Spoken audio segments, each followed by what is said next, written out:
Shaddy yashinje Yugi umukaraza kumusambanya ku ngufu. Shaddy yatabaje urwego rw'ubugenzacyaha RIB arusaba gukurikirana umusore witwa Iradukunda Aimable wamenyekanye nka Yugi umukaraza, aramushinja kumusambanya ku gahato.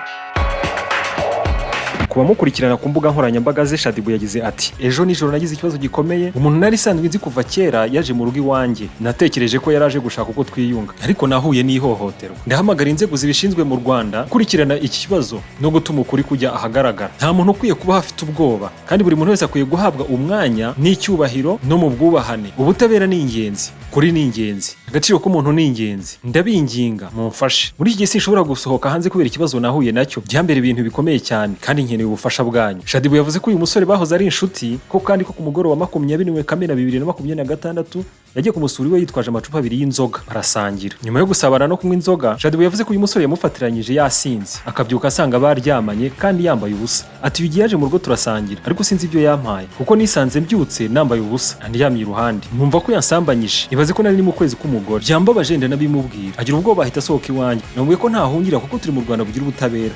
Shaddy yavuze ko yababajwe no gusanga yaryamanye n'uyu musore, ko atari ibintu bari bumvikanyeho, ahubwo ko yamufatishije mu ntege nke ze yasinze. Shaddy yavuze ko yizeye ko inzego zibishinzwe zizakurikirana ikibazo kugira ngo kuri kujya ahagaragara. Ku bijyanye no kuba yaba yarigeze kuba yarakundanye na Yugi umukaraza, Shaddy yavuze ko nta rukundo rwihariye bigeze bagirana, ahubwo ko bari inshuti bisanzwe. Shaddy amaze iminsi ashyira ubutumwa hanze bwibazwaho na benshi, ndetse byageze aho atangaza ko yahinduye amazina.